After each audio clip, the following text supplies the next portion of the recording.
Hello, and welcome to our Success Story series hosted by GoalingSixSigma.com. My name is Elizabeth Swan, and I'm a managing partner and executive advisor here at GoalingSixSigma.com. We're very excited to have this offering for our audience because this is where the rubber meets the road. This is when we highlight someone who has completed a real project that has been implemented within their organization, and we get to share these stories with you. Today, we are highlighting a project success story from Cod Child Development. This is a nonprofit based on Cape Cod, Massachusetts. And for those of you unfamiliar with Cape Cod, you probably have heard of Martha's Vineyard and Nantucket, which is all part of the area that Cape Cod Child Development serves. They are now in their 50th year of existence, which is exciting. Our mission is to provide world-class child and family-focused programs that nurture each child's full potential. And their vision is taking care of Cape Cod's children and families. Today, our presenter is Jennelle Klun. And let me tell you a little bit about Jennelle. She's been with Cape Cod Child Development for 13 years. I think you might have the longest tenure right now. She started way back when she was a part-time receptionist, and then moved into the enrollment department 12 years ago. And then you've been promoted to assistant director of enrollment last year. Correct. Which is very, very nice. You are a Cape Cod native, and you've lived here all your life. Turns out you are an avid kayaker. I am also a big fan of kayaking, which means it's a great way to enjoy the beaches of Cape Cod, right? It is. So you get out there, and you obviously are doing that. And also with your two beautiful children. Yes. Yes. That's nice. Thank you. Thank you for joining us today, Jennelle. You're very welcome. Thank you for sharing your success story. And let's hear a little bit about your project. There you are, the Assistant Director of Enrollment. And let's take you to your charter. So my project was to increase the Head Start preschool enrollment in our program. We were at a very low 75% of enrollment. And this was a huge problem for us because, number one, there were families and children missing out on very important services for pre-kindergarten education, but in also that we were in jeopardy of losing our state and federal grants that help support the family's cost in these programs. They help offset the cost, I should say, in these programs for children and families. So we were looking to increase our enrollment from 75% to at least 85%. And I think, remind me of what your capacity is, because I know there's a finite number right now of how many children you can enroll. So we are, full capacity for us would be 377 preschool children. Great. Okay. So looking to really fulfill your capacity. Correct. Great. Absolutely. Well, incredibly important. I mean, I didn't realize at first. I mean, it was important, obviously, to get the kids into Head Start, but the threat of losing your federal grant, I mean, that's what drives a lot of the programs here. So that's incredible. Absolutely. And for those of you listening in, you might hear faintly in the distance a little bit of lullaby music. It's nap time in the Head Start program, isn't it? It is, absolutely. Because we're here today at Cape Cod Child Development. So here we are with the voice of the customer. And what we were hearing from our customers was, why do I need to be on a waiting list? I need childcare tomorrow. And that was really the most important thing for families needing to get back to work or back into school, was, needing that immediate access to childcare, and for the enrollment process to not be so long and take so many days and so many weeks to get their children in our programs. So doing the voice of the customer, we realized that that was really the problem, and what families and parents needed from us was to get in right away. Great work there. Obviously, you spoke with a lot of the families. Absolutely. Absolutely. So for our swim lane map, how we were having our enrollment go through was the family would arrive, and then they would fill out an application with us, and not just an application, but in turn needing to collect their income information and their child's physical and immunization and dental information as well at that time. And once we had all of that paperwork, we were then able to put them onto a waiting list if need be.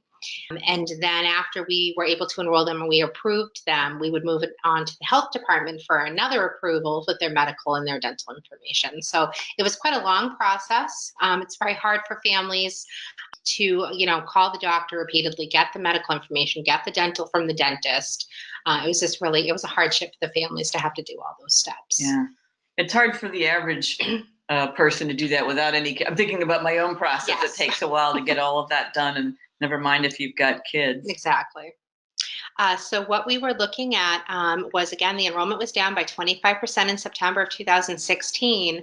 And unfortunately, by May of 2017, it was down to 39%. It was incredibly low and unfortunate and needing to be corrected right away. Wow. And this fluctuates somewhat based throughout the year, but it's true. There is an ebb and flow in our enrollment. Of course, they're people, and so they come and they go with movement on the Cape and the homelessness and things like that. But that was a real drastic drop for us at that point. Okay.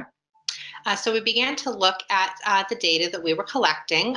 In this fishbone diagram, it was very clear to us that the three main reasons we were having an issue where the applications were incomplete and they were missing the information. And again, as I spoke to about the medical and the dental information, missing that information was a big problem.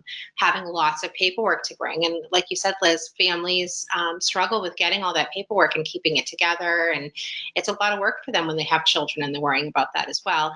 And then the third thing that we did notice in our demographic is some of our families were actually over income. And there's no control over that one. There's no control over that one, but it was something that kept coming up. But again, you can't control that. So out of scope. Out of scope.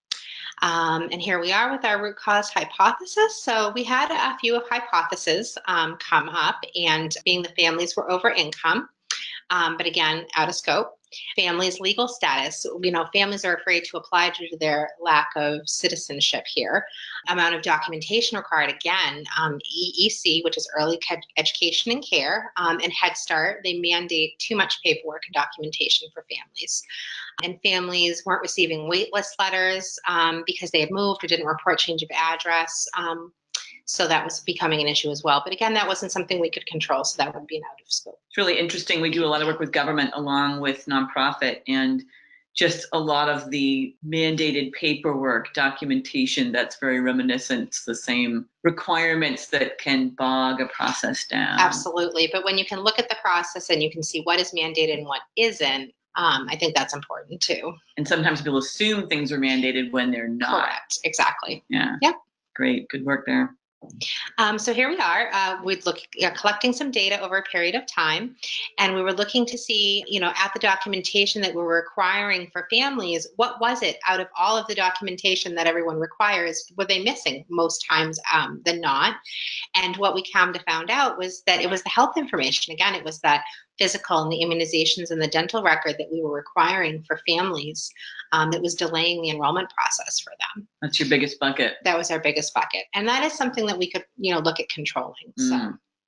So here we are. And we were, again, moving into looking at the impact effort matrix of solutions. And we were looking at what would have the highest impact, and allowing enrollment in classrooms without that medical information would really have the highest impact for us.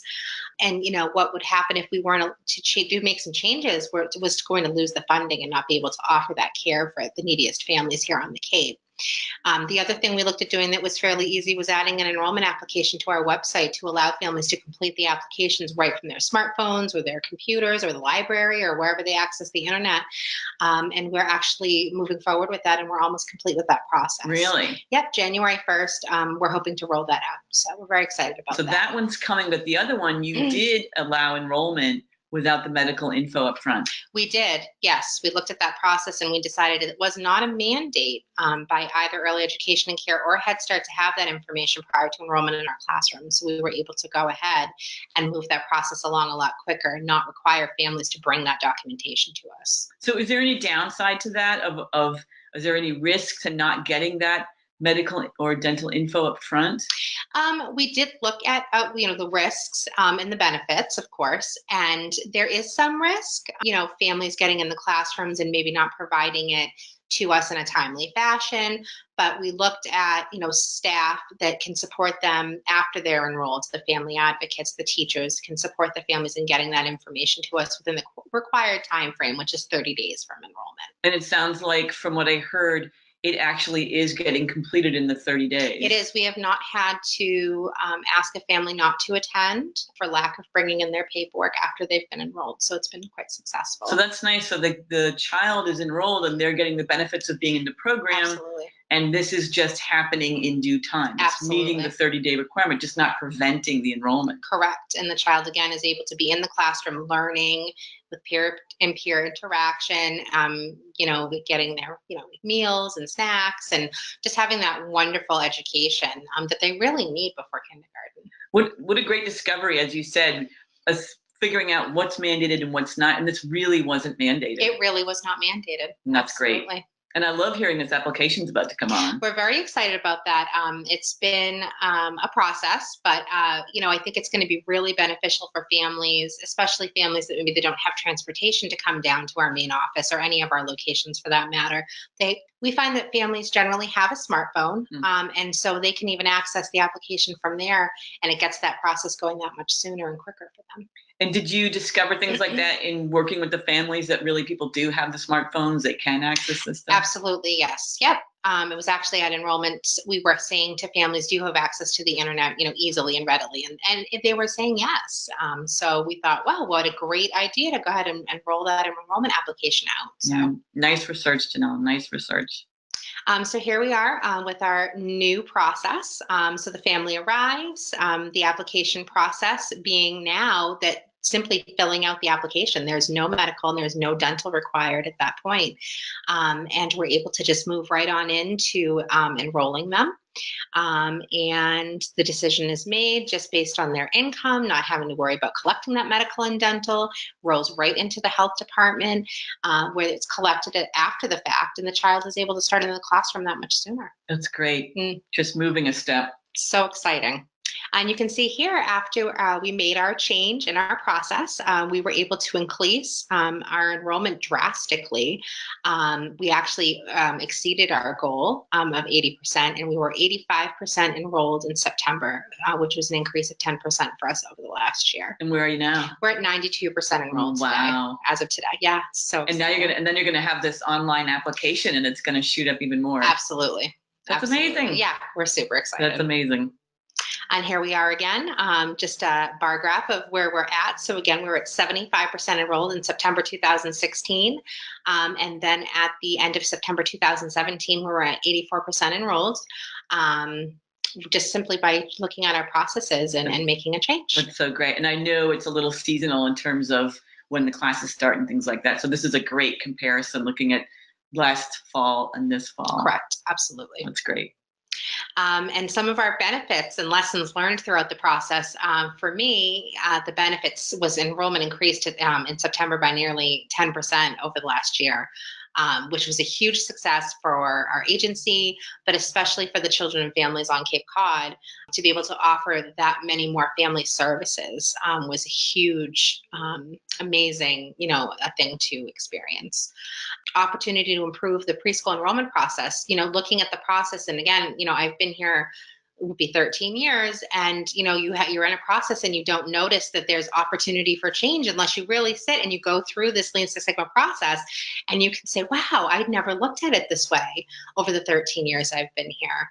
And I'm super excited to now be able to take my new skills and improve future processes. Looking at different ways of doing all kinds of things within the department would make things run much more smoothly and effectively, I think. And the lessons learned, for sure, communication is key. We, in the enrollment department and across the agency, there's a lot of moving parts, and you really do need to communicate with your coworkers and looking at processes. Collecting data is worthwhile. It's very time consuming, but it absolutely is worthwhile to be able to look at the black and white figures and say, you know what, this is absolutely what's going on, and this is the reason why it's happening, and being able to back that up with data is wonderful. And learning a new way of looking at processing will be super helpful in the future. So super excited. Making me proud, Jennelle. Thanks. So you just mentioned the future and that you can apply this to other places. Do you have a next idea for a next challenge or project you might do? Absolutely. So we're looking at, once we have the children enrolled, wanting to keep them in the program. So my next project is going to be looking at the reasons why children are leaving and seeing if there's some sort of process that we can change around that to help sustain our enrollment now that we're enrolling. So that's nice. Absolutely. So a spinoff still impacting the same benefit of children getting that preschool, the Head Start experience. Correct. Absolutely. Really nice. Has this impacted the way you look at things outside of work? It has. It's so funny. So I'm a huge coffee drinker and I go to Dunkin' Donuts frequently, I'm going to be honest. And I will sit in, order my coffee, and I will watch all the workers just running around and running around. And I'm just thinking of back to the Bahamas and the bistro and going like, God, they should really do a Lean Six Sigma training here, because there are just so many extra steps being taken and stuff just isn't where it should be, as far as, the coffee being at this end and the creamer being at the other end. And so absolutely, I think that's probably you got the bug. Yeah, absolutely. And I want to yell it across the counter. Don't you? Like, gosh, like it's, yes, absolutely. So yeah, I think that's where I notice it. You can't avoid it anymore. You can't, no.